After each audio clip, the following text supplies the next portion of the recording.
When you first learn about any kind of hypnotic communication in the context of dating, usually in the beginning it is quite frustrating because you invest a lot of time and effort into it for very little results in the end. So in this video I wanted to go with you over the main mistakes I have made myself, I have done myself, and the main phases I would say I have been through so that you can accelerate your progress faster, because we also learn from other people's mistakes, sometimes even more than we learn from our own mistakes. Ultimately that may accelerate the path toward this one woman you want to date and haven't been able to do so. So the very first step I have been through myself was very basic in the beginning. I was just using some embedded commands, trying to drop some embedded commands in any conversation with a girl and seeing her reaction. An embedded command is anything using an activation verb like feel, do, experience, remember, and a state. So remember what it was like to feel joyful. Can you experience joy now? Would you be able to feel a connection? All of those small commands to try to activate thoughts and memories or feelings in her mind and in her body, I was trying to drop a few of them in the conversation regularly whenever I was interacting with a girl I liked. And I didn't really know how to get past that point, so even when it was kind of working, I didn't really know how to escalate from there, and at best the reaction I was getting was, yeah, that's so true. So if I said, for example, you know, when you just meet somebody and you just feel like you have known that person forever, because there is a way they interact with you that makes you feel more connected somehow. I was not even going that far, it was just 10% of what I just did here, and a few times she was going, yeah, that's so true, yeah. So it was connecting the dots, but past that point, yeah, I didn't really know how to escalate from there. Then the second step, once I got a bit more elaborate and learned a bit more about how that works, the conversational hypnosis stuff, all the language patterns, I tried to use language patterns through texting. Because when you use that through texting, you have some more time to think. It can be easier. I just thought about it. You might even use that with an AI right now, practicing with an AI, asking the AI to play as if it was a girl you try to date, get on a date with, and seeing how you can interact with that. That might be a good practice session. But basically, back in the day, I was trying to fit in more elaborate language patterns with some storytelling, some double binds, all of those technical terms, and there was here my first greatest mistake, because at that point I had a first girlfriend, somebody I was really in love with, and during that phase we were kind of breaking up. I say kind of because she wanted to break up for some reasons and she wasn't really clear about it, and it was a massive emotional weight in my chest, to say the least, and I was trying to win her back through influencing her through texting. Worst idea ever. Not because the sentences I used were wrong or ill-formed or anything, just because when you try to influence somebody coming from a wounded state, that is just causing the person to be on the defensive or be even lower than you. So I had to deal with that myself, and from a healthy state, then I could use all those patterns more easily. So I got a bit of experience because a few times I was still dropping something that got a reaction, but it was not effective in the way I hoped. At least, though, I was starting to understand more the foundations of, okay, the human mind works like that, experiencing states, shaping colors to symbolize feelings, all of those basic principles. So it was a good foundation by that point. And I think the best book that taught me the basic foundations was Transformation by Bandler and Grinder. And that book gave me all the keys that I needed to figure out, okay, this is how hypnotic communication works and this is how hypnotic language works. One great example is When you want to influence the state of somebody, in the beginning, never use model operators of anything immediate. Use a conditional language.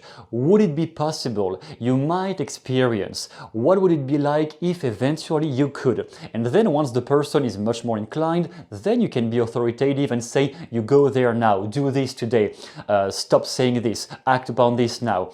You can go there once the person is responsive. When the person is on the defensive, no, you use conditional tense. That's something I got from the book Transformation, and that was a massive improvement in my skills at that point. The third step or phase, I would say, was to dive deeper into the big roots of traditional hypnosis and also Ericksonian hypnosis. I stepped into a lecture, a course, basically a workshop over 8 or 10 days to learn the foundations of Ericksonian hypnosis, and the teacher was pretty good. And there, since so far I had many small chunks in my head about how language patterns and hypnotic communication works, I had many small chunks in my head scattered all over my mind, but I was lacking a proper structure. And what this workshop gave me was that structure, that actually when you want to hypnotize somebody, you go through the induction, then the deepening process, then the actual trance work with the potential metaphors or stuff like that, or healing trauma, then you go into amnesia, and then you go into post-hypnotic suggestions, eventually future pacing if you want. That gave me a clear structure, and that allowed me to stick all the small brief parts of knowledge I had in my mind on an actual ladder of you first do this, then you do that, then you do this. A clear structure is most often what most guys miss in that field, because they try to implement stuff, but they don't know when they should implement it, or they try to implement an incomplete form of the technique they try to use. That is the reason why I developed the Covert Seduction Blueprint, giving you a complete structure and a complete sequence to learn step by step over 11 days, one step at a time, one day at a time, with a small challenge each day, so that you can develop your skills with that intent in mind, getting a clarified structure for when to use open loops, when to use embedded commands, how to develop your own hypnotic scripts. You just have one exercise per day, and that gives you the complete formula to get from barely knowing somebody and getting her to experience a deeper emotional connection in your presence. This course is down below in the description if you want to check it out, and with that in mind, I will tell you what the step number 4 was for me at that point. In phase 4, I would say I challenged myself to provoke trances, to induce trances conversationally with people at any time of the day. Not just with women around, the ones I wanted to date or seduce, not even just those ones. I was literally trying or attempting to practice my skills at inducing through my vocal tonality. I was attempting to induce a covert trance at any time of the day with anyone during any simple conversation. And I was doing that just by describing the state I wanted them to get into. So if I wanted to enhance or induce a state of fascination, I might describe the experience of me going to the roller coaster when I was like 8 years old and telling them how enthralling it was to hear everybody screaming at the time I was seeing this big thing going down. And whatever I was using as a language pattern, I just wanted them to experience that at the moment I was describing it. So I also improved a lot in storytelling at that point, using both open loops and storytelling to get people to be more captivated by what I say. And I also had many opportunities to attempt to do that with people in therapy, because I had started to do hypnotherapy with clients around, anyone who wanted my help. So I was also quite often attempting to induce a covert state or induce a state covertly, even without them knowing that the induction had started. And at the end, I saw some great improvement because, for example, there was one girl I was dating at that point, another one, and she was a highly visual thinker. She was really thinking in pictures and images. And I was starting to use highly visual language to describe to her what was going to happen between me and her the next night, like on the phone, when we were going to meet again. And just me describing what was going to happen with highly visual language, telling her, for example, And maybe you can already see what is going to happen when I unbutton my shirt, because you already presuppose that you can see what is below that. You want to see that, don't you? And playing on that kind of language, that was getting her all shaking, and it was really working, it was really effective, but also it was somebody I was already in a relationship with, so I know it was not a massive achievement either. It was just an interesting way to experiment with my skills. Then step number 5, I started to develop my own themes of conversation, my own language patterns, my own hypnotic scripts in the context of seduction, because it was pretty easy by that point to improvise anything for a basic therapy session, but improvising something in the context of seduction where I was putting more pressure on the line for being able to get that girl in my bed or whatever. It was a lot of pressure in my head, and it was not that easy to just improvise, just say whatever comes out of my mind, just be myself. It was not that easy in front of a girl I really liked. But writing my own hypnotic scripts on a regular basis helped me to make those skills more automatic. Instead of memorizing things written by somebody else or created by somebody else, like Ross Jeffries, like Mystery, like any hypnotist you want to learn from, I started writing down my own patterns. And that created a massive change in my skill set, because I was using themes of conversation that I was naturally interested in. I didn't try anymore to memorize exactly what someone else found useful for him. I thought about what is useful for me, because I naturally talk about those things every day anyway. And it gave me a lot more fluency when I was using those embedded commands in a conversation. Even just talking about any random stuff at that point, I was able to anchor states, to anchor feelings, because it was becoming more and more part of who I am, to use those language patterns. However, since I still had some blockages with women, and especially with attracting the right type of women, because I could have girlfriends, casual layout, casual lays, but in the end, most of them were not really girls I was definitely attracted to, and the ones I was seriously attracted to, every time something was going wrong. And I figured out, and that was the biggest shift in my head, in my life, I figured out that my first girlfriend, the one I had been in love with and who broke up with me for her reasons, that had left emotional scars. And I was constantly self-sabotaging because of those scars. So I know most guys hate hearing about this, because they hate hearing they have to work on themselves. They want to think that, no, I am perfect, I just want the killer technique and then I'm fine. But I can say from experience on my own and all the guys I have helped over the years, that if something is really blocked in your life, there is some inner issues usually you haven't completely processed eventually.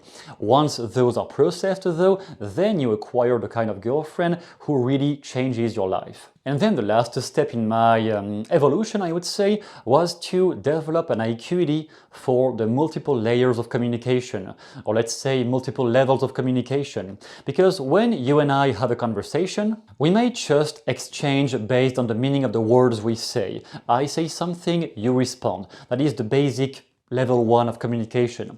Then if I measure your body language and how you react at the same time I communicate, that may be called a second level of communication.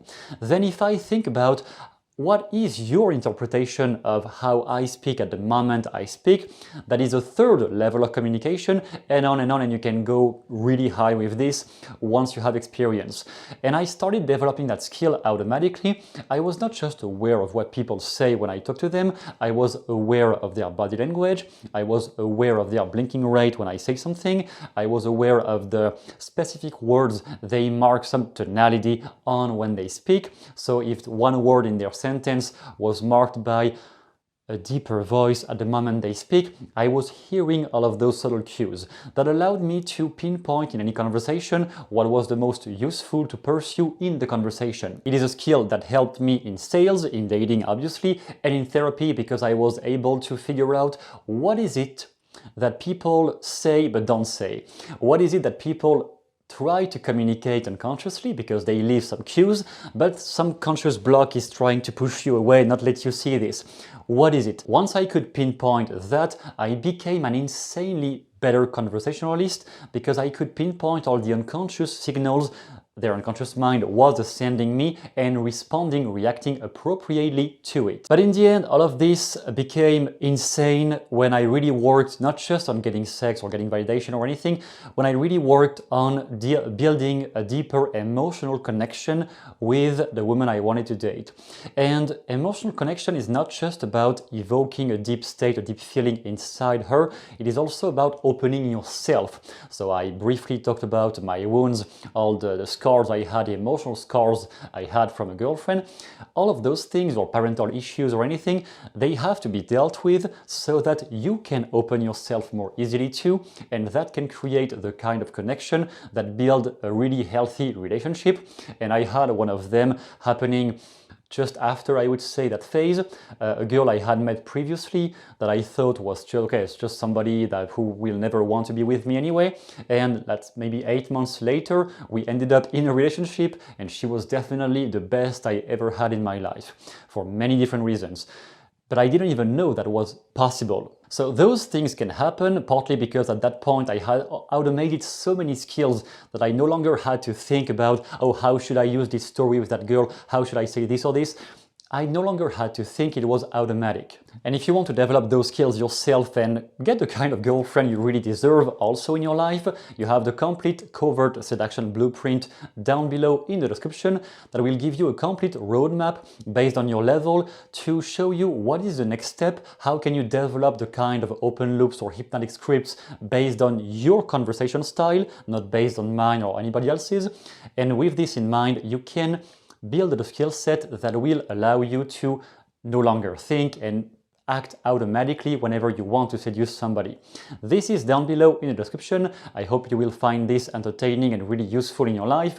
And thank you very much for watching, and see you soon in the next video.